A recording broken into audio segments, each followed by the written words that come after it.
the Florida Writer Podcast, a discussion about writing and other things. Hello, and welcome to another edition of the Florida Writer Podcast with your host, Allison Nissen.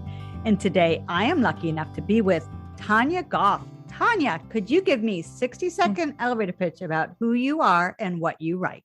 Hi, Allison. Thanks for having me. I am currently living in Canada, although I grew up in New England in the Boston area. I am the founder of StoryBilder, which is a creative writing platform for new and aspiring writers, which we will talk about, I'm sure. And in terms of what I write, predominantly middle grade fantasy fiction. I like adventure fantasy stories for young girls, as well as adult short stories, usually in a science fiction sort of fantasy overlap. All right, I'm going to just go for the middle grade young girl fantasy genre. Are they riding pink dragons, or are they telling the dragons what to do? What's the fantasy part there? So far I've written 2 books in a 4-part series. I will get to the rest of them eventually. The series is called Emma and the Elementals. It is the story of Emma. She's a young girl who tends to fall into other worlds which are inhabited by a vast array of fantasy characters. There are basement brownies, there are witches, there are gorgons, depending on the story. And because my background is also in English literature, I tend to infuse my stories with a lot of traditional classic story tale themes. So the first book is based largely around, I would say, Alice in Wonderland and Wizard of Oz. The second one is more Pinocchio and Gulliver's Travels. So. What a combination. Fantastic. And I love it when young girls are the heroes. Yeah, well, I wanted to write something that was a coming of age series that was sort of classic fantasy and fairy tale infused, but that took some of the traditional ideas of the quest narrative that we have, which I consider to be a very boys genre. I mean, the idea of like going out and getting something and then coming back and being the hero is it's very much a boy's way of looking at the world. And I didn't feel like there were any adventure stories in that nature that reflected the experience for girls, which is a lot more complicated and a lot more messy and a lot less clear on the ending. And I've got a little army of, I would say, 9 to 11-year-olds who are kind of obsessed with my books as a result. So how fun. Yeah. All right. You are the founder of StoryBilder. Can you describe that for me? Sure. StoryBilder is a creative writing platform. I've built it with newer and emerging writers in mind. I wanted to create a space where new writers could write the stories that they want to write. So it had to be adaptive. It needed to work with whatever genre and whatever story formats that you were looking to write, but with an underlying education layer, so that as you're working through your story, if you don't know what to do next, there's narrative structure that gives you guidance. There's information that helps you understand what your choices are at any given point in your story writing. I've spent a lot of time trying to be suggestive and not prescriptive, which is really important to me because we want to give you ideas so you understand what your choices are, but the choices ultimately have to be yours. And if you choose one of our pre-designed, say, outlines, which are based on like the 7 basic plots, or we have a library full of characters and maps and outlines from classic literature that you can borrow and do violence to, then we always encourage you to take those things. And if you want to change them, if you want to break them, if you want to make them your own, then you're welcome to do that. And the idea being that we give you enough support so that you have a direction to go in and which way you're facing. But then it's still entirely up to you in terms of how you want to develop your story and make it your own. Wow. How did you come up with this idea? So StoryBilder is very much sort of the center of a Venn diagram of my weird little life. I've been an English teacher in the past. I'm a writer. I've been writing my entire life. And then in my professional career, I've done pretty much everything that has to do with content from web development to information architecture. I do digital marketing. And I do content creation. And sort of in the middle of all of that, especially as I was working on my own stories, it became really clear to me that what was happening around me was a huge change in the way people are writing.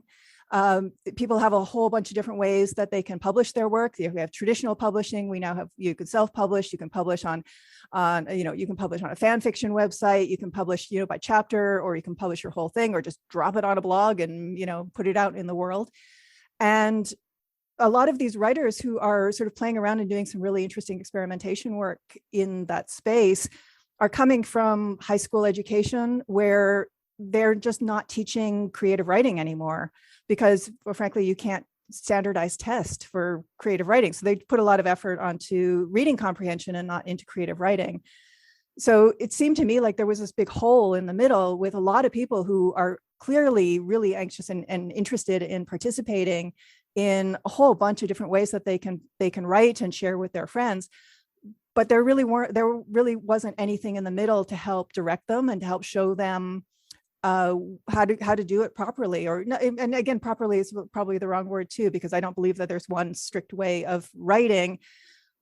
But you being able to figure out like story structure and narrative construction, how your story gets put together and how things attach to each other, those are all very difficult things to learn without anybody, especially if you don't have the resources available to take classes or to, or community to participate in. So I wanted to fill that piece right there.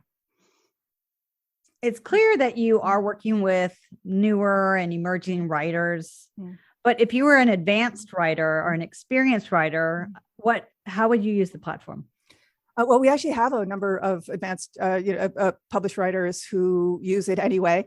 So there's a couple of things. One is that although we provide structure and guidance throughout the platform, everything, as I said, is breakable and it's adaptable.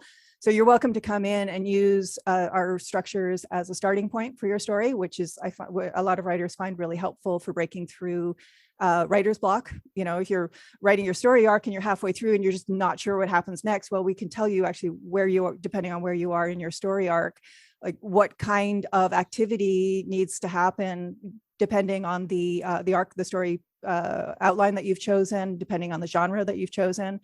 And just having that information available in those specific places can help you make decisions and get you back on track. And also, there's nothing that says you have to use the platform specifically to write your novel. We've got script writers who are using it just as an organizational tool. And instead of writing the story in the text boxes, they're using it to write their notes and to storyboard their stories as they go along. So the platform is designed to be as flexible and as robust as I could make it, with the idea that you can come in and use it in whatever way that best suits your needs, whether that's to write your actual novel from beginning to end, or as an organizational tool just to put your ideas together.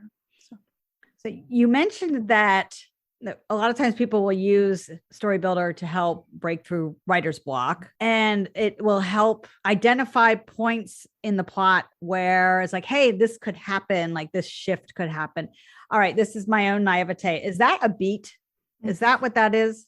In some parlances, yeah. We've tried to stay away from using the expression beat within the platform, because I find that for newer writers, they just don't want to have to get bogged down in new language for things. But yeah, it is technically a beat. We're basically thinking of things in terms of scenes, which are basically a beat, which is one unit of activity or action that happens in your story, and then you string those together to make a chapter, and then you string your chapters together to make a book. So it is technically, it's a beat. Although a beat, I think in technical terms, is a section of story that sort of encompasses a whole movement, whether it's a movement of the character arc or it's or a movement of the action. So it depends on how you break things down. I think you can get really specific, and I think also depending on what genre that you're dealing with, people have different ways that they identify those. So I grew up in the literary world, not in the writer's world. And when beats was introduced to me, I'm like, wait, I don't understand. And I always try to figure, like, you try to put the puzzle pieces together. And it's one thing when you're reading something, you can watch the threads be sewn, right? As they are weaving the plot and the narrative all together. But as a writer, pulling all that information in, making sure you've tied every single bow at the end, it's so challenging. So this sounds like a platform or a product that can really guide people when they're feeling like that string is just dangling and they don't know what to do with it. Yeah, and that's something that's built into the platform, and will continue to evolve as I grow, our offering. But yeah, as you're writing your story, you're keeping track of what characters are in your scenes and where the scenes take place, what time of day, if that's relevant to your story. So as you're building your story, you can actually keep track of where your characters are in time and space. Which I think for writers especially is a really useful way of keeping track of who's where. If you're writing something huge like Lord of the Rings, and you've got characters in a gazillion different places, and you need to know where they are at whatever given time, then being able to keep track of them individually and then look at them on a map and be able to go back and forth in time and see where, make sure that people are where they're supposed to go, is really crucial to making sure your plot works. But at the same time, you can scale that down to, if you're doing a Victorian mystery novel and you need to make sure that Colonel Mustard is in the library at the right hour, so the murder can take place in the parlor, then, we can do that as well. Although being able to scale things down so you can load in your own blueprints and things like that, that's coming down the line a little bit. I'm sure people have used the game clue. Storyboard before, but I think I don't know why I never thought of it, because that's just making me laugh. And so, has writing a story changed? I know you mentioned briefly publishing. I would love to talk about that, but I feel like stories are really expanding in their genres. They're branching out, and people are trying to do things that are new and revolutionary. And if you listen to Mark Twain, nothing's ever revolutionary. It's just evolutionary.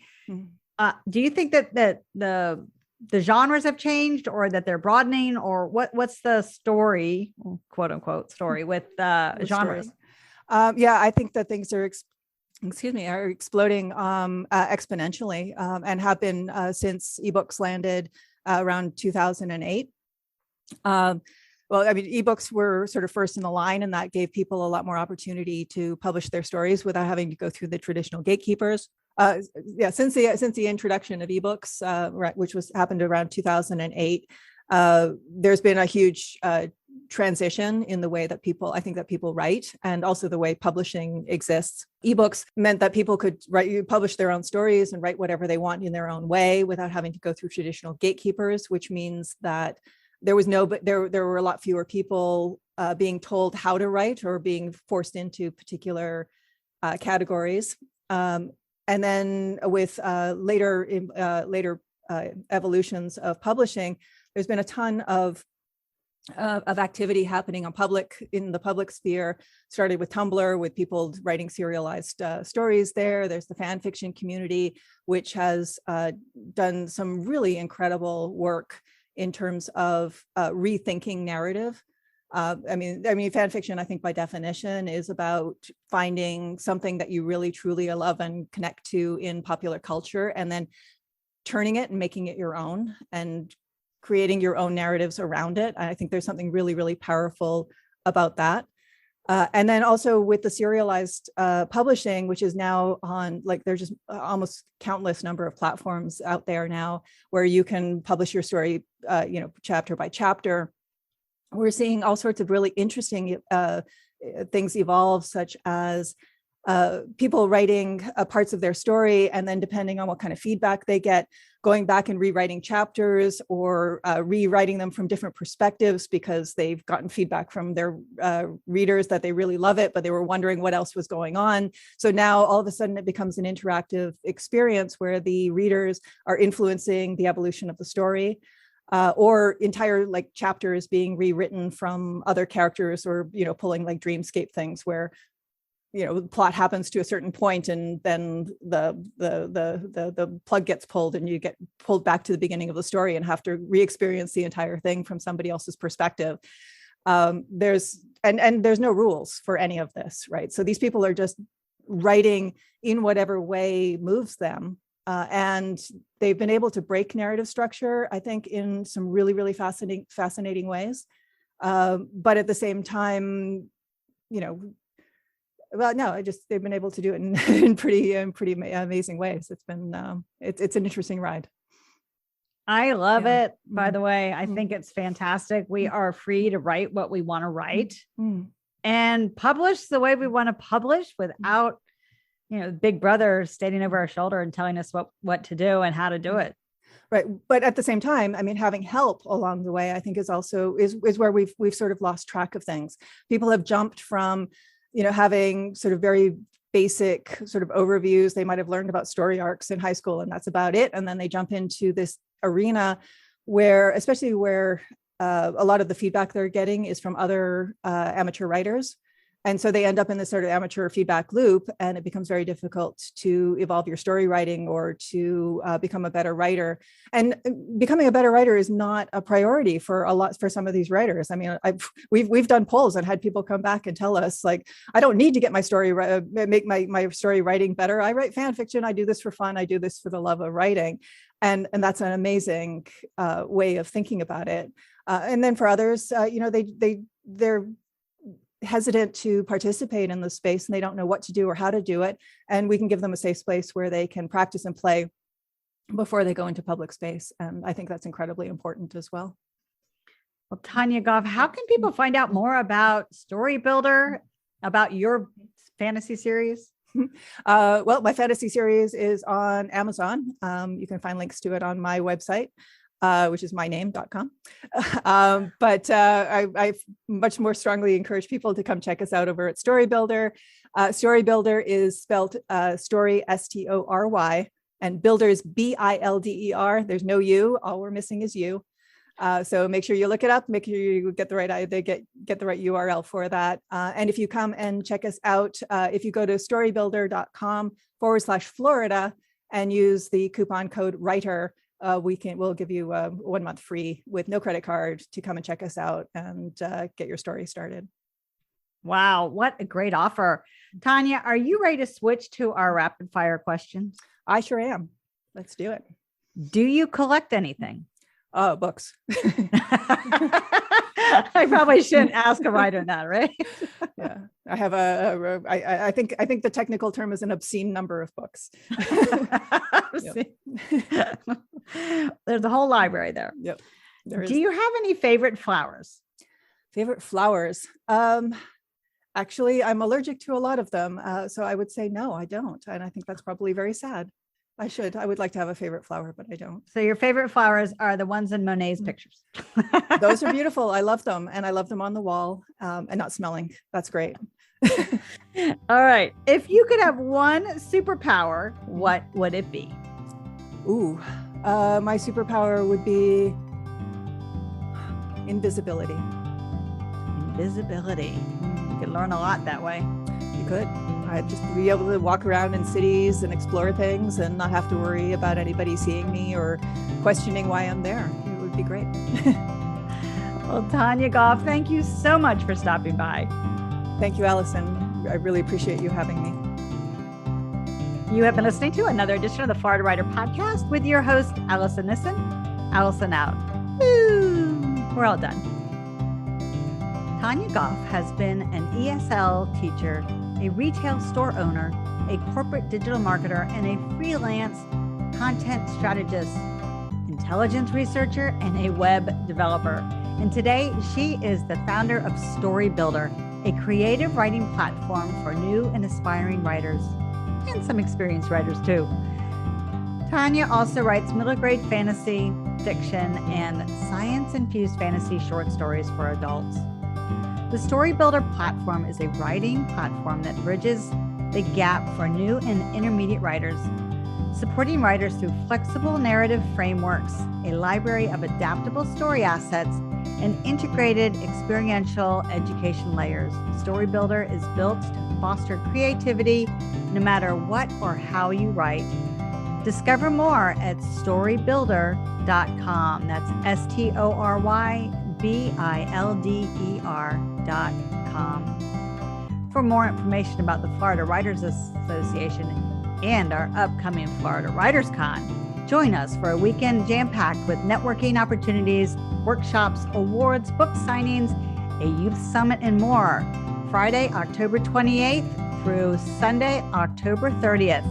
Florida Writer Youth Summit, October 29th, 2022. Visit floridawriters.org.